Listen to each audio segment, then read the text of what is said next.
نہایت محترم و محتشم برادران اسلام، آج میرا ارادہ تو یہ تھا کہ میں صاحب کا موضوع پر ہی چند گزارشات پیش کروں گا اور یہ بات واضح کرنے کی کوشش کروں گا کہ اس دور کا ایک نیا فتنہ یہ ہے کہ یہودیوں اور نصرانیوں کو اسلام میں کسی نام سے داخل کیا جا رہا ہے اور مسلمانوں کو اسلام سے خارج کیا جا رہا ہے۔ ایسی اصطلاحات ایجاد کی جا رہی ہیں کہ مسلم یہودی، مسلم مسیح، اور دوسری طرف مسلم مشرک، اپنوں پہ شرک کا فتویٰ اور غیروں کو اسلام میں داخل کرنے کی کوشش۔ اس کا میں نے اختصار سے تذکرہ کیا تھا، اس کی وضاحت کرنا مقصود تھی، لیکن کل ہی میری توجہ اس طرف مبذول کرائی گئی کہ آج یعنی جمعہ کا یہ دن، یہ یکم محرم الحرام حضرت عمر فاروق رضی اللہ تعالیٰ عنہ کا یوم شہادت، تو اس لیے اس موقع پر ان کی عظمت، ان کی خدمات اور ان کی شہادت کا تذکرہ بہت ضروری ہے۔ یہ اس لیے بھی ضروری ہے کہ اس کے بعد جو امام حسین کی شہادت ہے اس کی عظمت اسی سے واضح ہوتی ہے۔ وہ شہادت کتنے بڑے مقصد کے لیے تھی اور وہ مقصد کتنا عظیم تر تھا، اور اس میں حضرت عمر فاروق کا کیا کردار ہے۔ اس بات سے تو آپ سارے حضرات واقف ہیں کہ سارے انبیاء کرام نے اعلاء کلمت الحق کیا، لوگوں کو بتوں کی پرستش سے ہٹا کر کے خدائے وحدہ لا شریک کی عبادت کی طرف لائے، لوگوں کو باہمی انصاف، ایک دوسرے کے حقوق ادا کرنے کی ترغیب دلائی، اور ساری عمر معروف یعنی خیر کی تبلیغ اور منکر یعنی برائی کی تردید ہی فرماتے رہے۔ ان انبیاء کرام کے مقابلے میں ایک دوسری قوت اس دور کے سرداروں، حکمرانوں، بادشاہوں کی تھی، جو مسلسل ان کی راہ میں رکاوٹیں ڈالتے تھے، ان کے مشن کو ناکام بناتے تھے، اور ان مسائی کو ناکام کرنے کے لیے توحید کے مقابلے میں انہوں نے نئے نئے تصورات گڑھ لیے تھے۔ نیا تصور اس معنی میں کہ جس میں یہ تصور کہ فلاں حکمران یہ بادشاہ کا نمائندہ ہے، یا بعض حکمران نے کہا حامی خدا ہیں، نمرود تھا، فرعون تھا، وہ کہتے میں اپنے علاوہ تو مجھے تو نہیں پتا کہ اور بھی کوئی خدا ہے۔ یہ نمرود، یہ فرعون کہتا تھا، نمرود کہتا تھا میں خدا ہوں۔ یہ جو اس زمانے کی دو بڑی طاقتیں سپر پاور تھی، کیسر روم اور کسرا ایران، ان کے بادشاہ بھی یا تو اپنے آپ کو خالص خدا ہی قرار دیتے تھے یا خدا کا نمائندہ قرار دیتے تھے۔ یہ جو صورتحال تھی جس میں رسول اللہ صلی اللہ علیہ وسلم تشریف لائے۔ اب رسول اللہ تشریف لائے تو رسول اللہ کا یہ کارنامہ ہے رہتی دنیا تک کہ آپ نے صرف یہ نہیں کہ بتوں کی پرستش سے ہٹا کر کے خدا واحد کی پرستش کی طرف لوگوں کو لگایا، بلکہ معاشرے کی جتنی خرابیاں تھیں سب کا سد معاف آپ نے فرمایا۔ اس لیے کانسٹنٹ ورجیل، یہ ایک رومانیہ کا سابق وزیر خارجہ ہے، اس نے رسول اللہ صلی اللہ علیہ وسلم کی حیات طیبہ پر ایک کتاب لکھی جس کا اردو ترجمہ اس میں وہ کہتا ہے کہ محمد صلی اللہ علیہ وسلم کی تحریک یہ کوئی صرف ایک دینی تحریک نہیں تھی، یہ سماجی تحریک تھی جس میں سماج کو بدلنا مقصود تھا۔ اور یہی بات وہ مشہور کتاب جس کا آپ اکثر پڑھے لکھے لوگ حوالہ سنتے ہیں، دی 100 کے نام سے، جس میں دنیا کی 100 تاریخ ساز شخصیات جن کا تاریخ میں بڑا گہرا اثر رہا ہے اور اب بھی موجود ہے، جن کی سر فہرست اس عیسائی مائیکل ایچ ہارٹ نے رسول اللہ کا نام ہے، نامی اس میں گرامی لکھا۔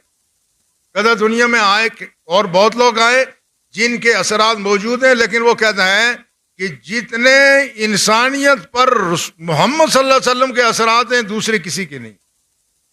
اس کی وجہ بتاتا ہے. وجہ کیا ہے؟ وہ کہتا ہے وہ صرف مذہبی قائد نہیں تھے، وہ سیاسی رہنما بھی تھے. انہوں نے صرف مذہب میں ہی اصلاحات نہیں کی بلکہ انہوں نے سیاست میں بھی اصلاحات کی. تو رسول اللہ صلی اللہ علیہ وسلم نے اپنے عہد مقدس میں جو 13 سالہ مکی زندگی ہے وہ بھی کشمکش میں گزاری. پھر جب مدینہ تشریف لے گئے تو مدینہ طیبہ میں شروع کے 6 سال تو پھر رسول اللہ صلی اللہ علیہ وسلم مسلسل جنگوں اور غزوات کا ہی شکار رہے. مگر یہ عظیم تر بات ہے، ایسا تاریخ انسانیت میں ملتا نہیں ہے کہ کسی ذات گرامی نے اتنے مختصر عرصے میں جنہوں نے 83 غزوات و سرایا بھی لڑی ہوں، اپنی بقا کی جنگ بھی لڑی ہوں اور ایسا عظیم انقلاب برپا کر دیا ہو جس کی مثال نہیں ملتی. تو رسول اللہ صلی اللہ علیہ وسلم نے بحیثیت ریاست مدینہ کے سربراہ کے جو آپ نے اسوہ حسنہ پیش کیا وہ بالکل جداگانہ اور منفرد تھا، بالکل جداگانہ تھا. حالانکہ رسول اللہ صلی اللہ علیہ وسلم کے اللہ نے فرمایا النبی اولیٰ بالمؤمنین من انفسہم، نبی مومنوں کی جانوں سے زیادہ ان پر حق رکھتا ہے. مگر اس نبی محتشم نے چونکہ ایک سیاسی نظام دینا تھا، آئندہ آنے والے حکمرانوں کے لیے ایک آپ نے بہترین مثال چھوڑنی تھی. تو رسول اللہ صلی اللہ علیہ وسلم کی ذات گرامی سے اگر کسی کو نادانستہ طور پر بھی کوئی تکلیف پہنچ گئی، رسول اللہ نے اس سے معذرت بھی کی اور بدلہ لینے کے لیے اپنے آپ کو پیش کیا. یہ ایک ایسی مثال ہے کہ جس کا اس سے پہلے کوئی تصور نہیں تھا. رسول اللہ صلی اللہ علیہ وسلم نے یہی جب حضرت عمر رضی اللہ تعالیٰ عنہ نے اپنے گورنروں کی باز پرس کی تو انہوں نے کہا عمر اگر آپ ہماری اس طرح سے باز پرس کریں گے، اس طرح سے آپ ہمیں تنبیہ کریں گے، اس طرح سے آپ توبیخ کریں گے تو یہ نظام کیسے چلے گا؟ کہا میں نے دیکھا رسول اللہ صلی اللہ علیہ وسلم بھی اپنے آپ کو لوگوں کے سامنے بدلے کے لیے پیش کرتے تھے، حضرت ابو بکر صدیق بھی پیش کرتے تھے، میں بھی پیش کرتا ہوں، تمہیں بھی پیش کرنا پڑے گا. یہ ایک منفرد انداز سیاست تھا، انداز حکمرانی تھا، اور اس کی بنیادیں رسول اللہ صلی اللہ علیہ وسلم نے رکھی. حضرت ابو بکر صدیق نے اسی بنیاد پر خلافت کا نظام قائم کیا، اور اگلے مرحلے میں حضرت عمر رضی اللہ تعالیٰ عنہ نے اسے اپنے اوج کمال پر پہنچا. حضرت عمر رضی اللہ تعالیٰ عنہ ابتدا میں تو مسلمانوں کے مخالف تھے، رسول اللہ کے مخالف تھے. یہ چھٹی سن نبوی کی بات ہے کہ اس میں حضرت عمر ایک دن جب گھر سے نکلے، مشہور واقعہ آپ تاریخوں میں پڑھتے ہیں، میں اس کو دہرانا نہیں چاہتا. رسول اللہ صلی اللہ علیہ وسلم کا کہتے تھے کہ میں ان کا کام تمام کرنے جا رہا ہوں، معاذ اللہ معاذ اللہ. پتہ چلا کہ بھائی اور بہنوئی مسلمان ہو گئے، پھر وہاں گئے، بہنوئی کو مارنے لگے، بہن درمیان میں آ گئی، ان کو مارا، لو لوہان کیا. اس کے بعد پھر جب ٹھنڈے ہوئے تو انہوں نے کہا کہ تم پڑھ کیا رہی تھی؟ جب میں باہر سے آ رہا تھا میں آواز سن رہا تھا. انہوں نے کہا میں اللہ کا قرآن پڑھ رہی تھی. کہا وہ قرآن مجھے دکھاؤ. کہا نہیں، تم چونکہ بے وضو ہے، تم پہلے غسل کرو، وضو کرو، اس کے بعد میں تمہیں قرآن کے اجزاء دوں گی. بہرحال انہوں نے وہ قرآن دیا، انہوں نے پڑھا. حضرت عمر رضی اللہ تعالیٰ عنہ کے دل پر گہرا اثر کیوں نہ ہوتا. حضرت خباب کہتے ہیں کہ میں نے جمعرات کو رسول اللہ سے یہ سنا تھا، آپ فرما رہے تھے اللہم اعز الاسلام بے عمر ابن حشام و عمر بن خطاب، یا اللہ اسلام کو تقویت عطا فرما، اس مکے کے 2 بڑے سرداروں میں سے کسی ایک کا انتخاب کر، یا ابو جہل عمر بن حشام کو مسلمان بنا دے یا عمر بن خطاب کو بنا دے. دوسری روایت یہ ہے کہ آپ نے عمر بن خطاب کا نام لے کر کے آپ نے اللہ کے حضور دعا کی. تو حضرت خباب کہتے ہیں جب عمر اپنے بہنوئی زید کے گھر سے نکلے اور پوچھا کہ محمد صلی اللہ علیہ وسلم کدھر ہیں، ہم نے بتایا کہ وہ حضرت ارکم کے گھر پہ ہیں. جب وہ ادھر چلے تو عمر کے تیور بتا رہے تھے کہ رسول اللہ کی دعا کام کر گئی، کہ رسول اللہ کی دعا کام کر گئی ہے. وہاں پہنچے، حضرت حمزہ سامنے موجود تھے، دیکھا عمر آ رہے ہیں. کہا عمر اگر نیک ارادے سے آیا تو بہتر، ورنہ اسی تلوار سے میں اس کا سر قلم کر دوں گا. پہنچے، رسول اللہ کی خدمت میں حاضر ہوئے، سرکار نے اپنے سینے سے لگایا، انہوں نے کلمہ پڑھا اور مسلمانوں نے اتنے زور سے اللہ اکبر کا نعرہ لگایا کہ حرم کی ساری وہ فضا گونج گئی، حرم کی فضا گونج گئی، اور آپ نے کہا یا رسول اللہ اب حرم میں علی الاعلان ہم عبادت کریں گے، علی الاعلان نماز پڑھیں گے۔ تو حضرت عمر جب وہاں گئے، آپ نے علی الاعلان وہاں نماز ادا کی، تو رسول نے فرمایا یہ فاروق ہے، اس نے حق اور باطل کو جدا کر دیا ہے۔ فاروق کا مطلب ہے حق اور باطل کو جدا کرنے والی شخصیت۔ تو اس طرح سے جب حضرت ابو بکر صدیق نے اپنے وصال سے چند گھنٹے پہلے حضرت عمر کے لیے جو وصیت کی تھی، پھر حضرت عمر جب خلیفہ بنے، میں ان تفصیلات میں نہیں جاتا، آپ نے بہت سارے واقعات پڑھے، میں صرف ایک نقطے کی طرف آپ کی توجہ دلانا چاہتا ہوں کہ حضرت عمر کے اسلام لانے کے بعد آپ کی اپنی زندگی کیسی رہی، صرف اس نقطے کی وضاحت ہوگی۔ باقی طلبہ تاریخی کتب میں پڑھتے ہیں، اور اسی طرح سے ان کے ایمان لانے کے واقعات، ان کی خدمات وہ بہت طویل ہیں۔ اس وقت میرے پاس تاریخ الخلفاء ہے امام جلال الدین سیوطی کی، جو بہت بڑے محدث بھی ہیں اور بہت بڑے مفسر بھی ہیں، اور یہ وہ شخصیت ہیں جن کے بارے میں کہا گیا ہے کہ انہوں نے بیداری میں 22 مرتبہ رسول اللہ کی زیارت کی ہے، 22 مرتبہ بیداری کی حالت میں رسول اللہ کی زیارت کی۔ اتنے بڑے پائے کے محدث ہیں یہ، ان کے بارے میں جو تفصیلات بیان کرتے ہیں اور جو ان کے فضائل بیان کرتے ہیں، وہ کہتے ہیں رسول نے فرمایا انی لانظر الی شیاطین الجن والانس قد فروا من عمر، کہا میں دیکھتا ہوں کہ جو انسانوں میں بھی شیطان ہیں، شیطان سے مراد باغی ہیں، فتنہ پرور ہیں، فرمایا یہ جو انسانوں میں جو فتنہ پرور ہیں یا جنوں میں جو فتنہ پرور ہیں وہ عمر کے سائے سے بھاگتے ہیں، جدھر عمر جاتا ہے عمر کے سائے سے یہ لوگ بھاگتے ہیں۔ اور پھر رسول نے فرمایا ان اللہ وضع الحق علی لسان عمر یقول بہ، کہا عمر کی زبان پر حق بولتا ہے، عمر کی زبان پر حق بولتا ہے۔ محدثین نے لکھا ہے کہ 22 آیات قرآنی حضرت عمر کی رائے کے مطابق نازل ہوئی۔ حضرت عمر نے کہا یہ کام یوں ہو جائے، ازواج مطہرات پردہ کریں، رسول اللہ منافقین کی نماز نہ پڑھائیں۔ اس طرح کے 20 معاملات ایسے جس میں حضرت عمر کی رائے پر قرآن کی آیات نازل ہوئی۔ اور ایک وہ واقعہ مشہور جو آپ نے سنا ہے اس کو امام جلال الدین سیوطی نے بھی نقل کیا، اور وہ یہ تھا کہ 2 افراد رسول اللہ کی خدمت میں آئے، ایک ان میں سے مسلمان تھا، دوسرا غیر مسلم تھا، ایک مسلمان تھا دوسرا غیر مسلم تھا۔ رسول اللہ نے اب یہ سرکار کا فیصلہ، یہ عدل دیکھیں کہ بظاہر جو مسلمان ہے فیصلہ اس کے خلاف رسول اللہ نے فرمایا، چونکہ حق غیر مسلم کا بنتا تھا، فیصلہ جب اس کے خلاف ہو گیا اس نے کہا اچھا ایسا کرتے ہیں، اب چلتے ہیں عمر کے پاس۔ اس کا خیال یہ تھا کہ عمر چونکہ مشرکین کے مقابلے میں معاملے میں زیادہ سخت ہیں، لہذا فیصلہ میرے حق میں ہو جائے گا۔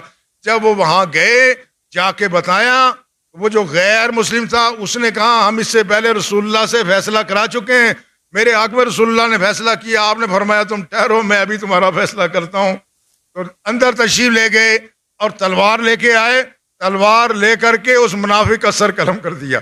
جب اس کا سر قلم کیا دوسرا بھاگا ہوا رسول اللہ کی خدمت میں گیا، کہا یا رسول اللہ، وہ اے محمد صلی اللہ علیہ وسلم، وہ اس دوسرے شخص کو تو عمر نے قتل کر دیا۔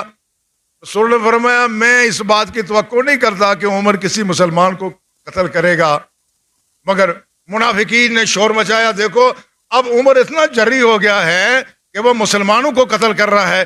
اللہ نے فوراً وحی نازل فرمائی، فرمایا فلا وربک لا یؤمنون حتی یحکموک فیما شجر بینہم، فرمایا خدا کی تیرے رب کی قسم اس وقت تک یہ مسلمان نہیں ہو سکتے جب تک کہ اپنے معاملات میں اے حبیب تیرا فیصلہ مان نہ لے، وَيُسَلِّمُوا تسلیما، سر تسلیم خام نہ کریں اس وقت مسلمان۔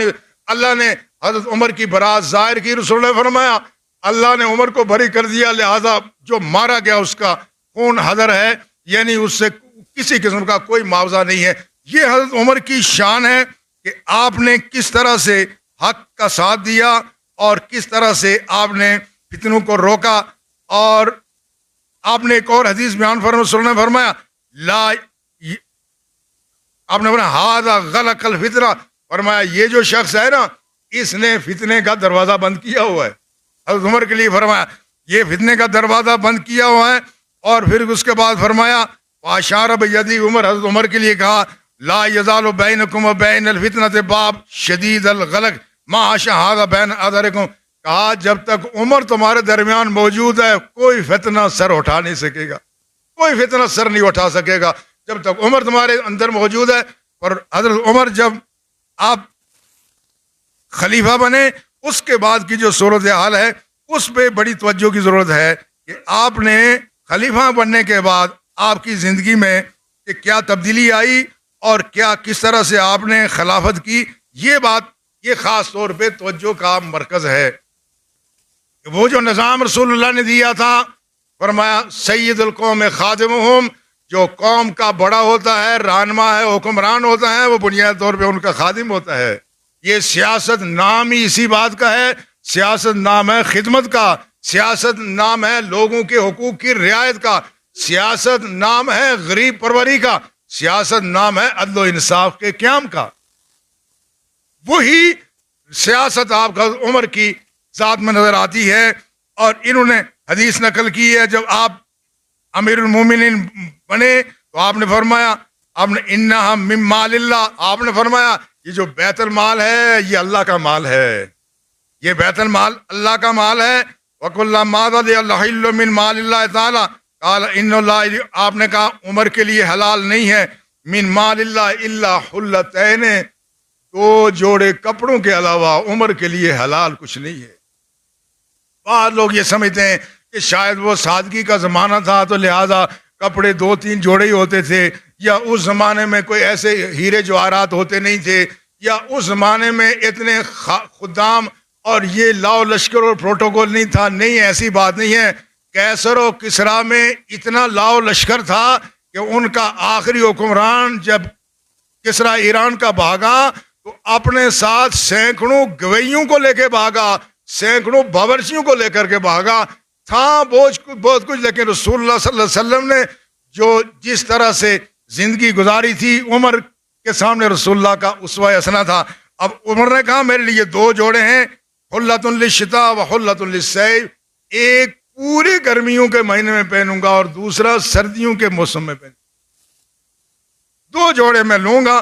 اور فرمایا وما احج بی وما آتمر، ہاں حج اور عمرہ کرنے جاؤں گا تو جو زیادہ راہ ہوگی اتنی تو میں لے لوں گا۔ اور فرمایا وقوتی وقوت اہلک کا رجل من قریش لیس باغناہم ولا بافقرہم، کہا میرا وظیفہ کتنا ہوگا جس طرح قریش کے ایک درمیانی آدمی کا ہوتا ہے، درمیانی آدمی کا جو قریش کا وظیفہ ہے اتنا میرا وظیفہ۔ ثم انا بعد رجل من المسلمین، کہا میں مسلمانوں میں سے ایک شخص ہوں۔ آج کوئی حکمران بن جائے وہ اپنے آپ کو بہت سپیریئر ایسا سمجھتا ہے، ساری عمر کے لیے ناکارہ ہو جاتا ہے۔ جو ایک دفعہ کوئی حکمران بن گیا کسی عہدے پر چلا اس کے بعد ساری عمر کام نہیں کرتا، ساری عمر اس ملک کی معیشت پر بوجھ بنا دیتا ہے، ساری عمر نکما، اور ساری عمر وہ اس ملک کی معیشت سے اپنا اس کا خون چوستا ہے۔ آپ نے فرمایا میں بھی مسلمانوں کے آدمیوں میں سے ایک آدمی ہوں، اور جب آپ کسی کو کسی بھی طرح سے عامل بنا کے بھیجتے، گورنر بنا کے بھیجتے، کہتے لا یرکب برزونا، کہا ترکی گھوڑے پہ سوار نہیں ہونا، ترکی گھوڑے پہ سوار نہیں ہونا۔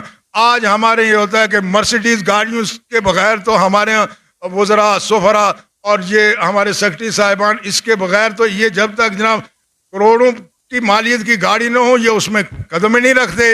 اور پھر فرمایا ولا یاکل نقیاً، اور کہا کہ یہ نہ ہو کہ تم بہت عمدہ چیزیں کھاؤ، ہاں جو عام مسلمان کھاتے ہیں تم نے بھی وہی کھانا ہے۔ اور پھر یہ کہ ولا یلبس رقیقا، باریک کپڑا نہیں پہننا ہے، چونکہ باریک کپڑا یہ امارت کی علامت ہے، میں کسی کو اس طرح سے نہیں دیکھنا چاہتا ہوں۔ اور پھر فرمایا ولا یغلق بابہ دون ذوی الحاجہ، کسی حاجت مند کے لیے اپنے دروازے کو بند نہیں کر رہا ہے، تیرا دروازہ کھلا رہے تاکہ حاجت مند ہر وقت آئے۔ اور اس کے بعد فرمایا وَإِن فَعَلَ فَقَدْ حَلَّتْ عَلَيْكَ الْعُقُوبَةُ، فرمایا اگر کسی نے اس کے علاوہ کوئی کام کیا تو اس کو عذاب دینا، اس کو سزا دینا، یہ میری ذمہ داری ہوگی۔ یہ آپ کا انداز تھا، اور اس طرح سے آپ نے حکومت کی۔ اور پھر آپ کو جب کہا گیا کہ آپ بھی ذرا اچھا کھانا اپنے لیے کھایا کریں، اچھا اپنے لیے اپنی خوراک کا انتظام کریں، تو فرمایا میں نے 2 اشخاص کو دیکھا ہے، ایک رسول اللہ تھے، ایک ابو بکر تھے، جیسے انہوں نے زندگی گزاری، اگر میں نے وہ طریقہ چھوڑ دیا تو میرا انجام ان کے ساتھ نہیں ہوگا. میرے سامنے رسول اللہ کا اسوہ حسنہ ہے اور حضرت ابو بکر کا اسوہ حسنہ ہے، میں اس راستے کو چھوڑ نہیں سکتا.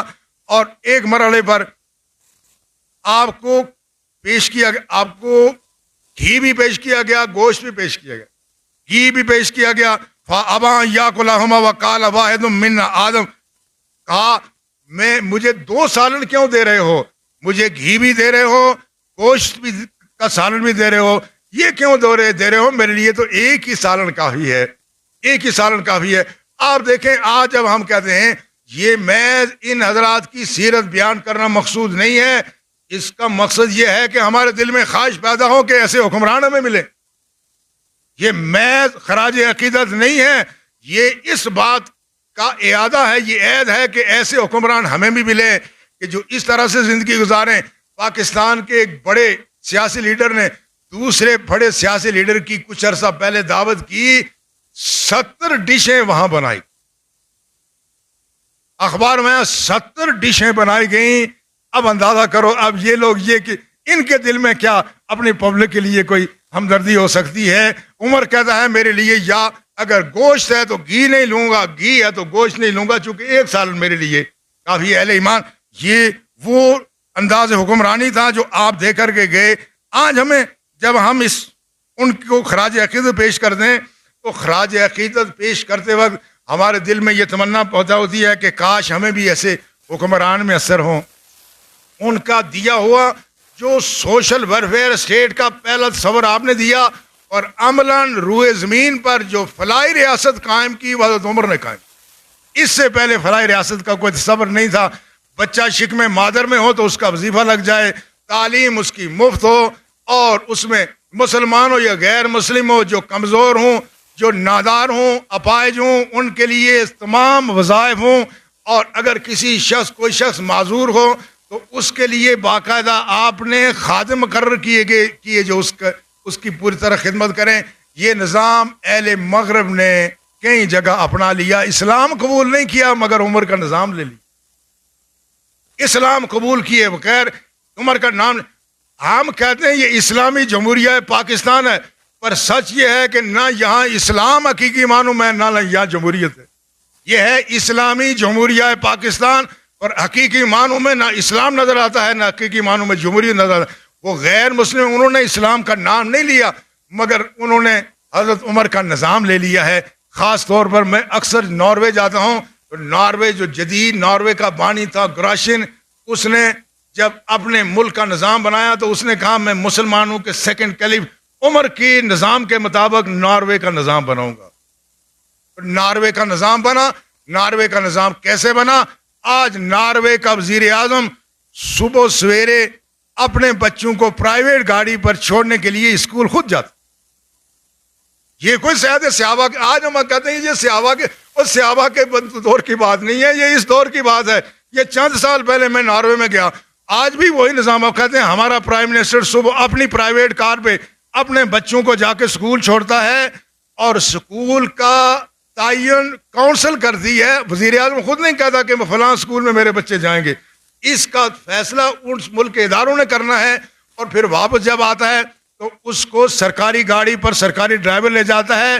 اس ملک میں جھنڈا صرف وزیر اعظم کو اتھرائز ہے، کوئی آدمی جھنڈا اپنی گاڑی پہ لگا کے نہیں سفر کر سکتا، کوئی آدمی نہیں جا سکتا. اور اس کے وزراء کا یہ حال ہے کہ بہت سارے وزراء کے بارے میں نے سنا کہ وہ اپنے دفاتر کے اوقات کے بعد وہ باقاعدہ ٹیکسی چلا کر کے اپنا گزارا کرتے. میں خود ایک دفعہ ناروے کی اسمبلی میں گیا تو وہاں کے ممبر پارلیمنٹ سے ہماری ملاقات ہوئی تو پتہ یہ چلا کہ انہوں نے ہمیں وہاں کیفیٹیریا میں بٹھایا، اور وہ صاحب ممبر پارلیمنٹ چلے گئے، اور ہمارے ساتھ ایک اور صاحب تھے، انہوں نے اپنے بھتیجے سے کہا کہ آپ ان کی ہیلپ کریں. تو ہمیں سمجھ نہیں آتا کہ ہیلپ کیا کریں گے. وہ صاحب کاؤنٹر پہ گئے، وہاں بل ادا کیا، وہاں جو بھی ریفریشمنٹ کی چیزیں تھیں وہ لیں، تو ٹرے اٹھا کر کے ممبر پارلیمنٹ نے ہمارے سامنے لا کے ٹرے رکھی. یہ ہے وہ نظام جس نظام کے لیے ہم ترس رہے ہیں. یہ وہ نظام ہے جس نظام کے لیے ساری ملت اسلامیہ ترس رہی ہے. اور رسول اللہ صلی اللہ علیہ وسلم نے فرمایا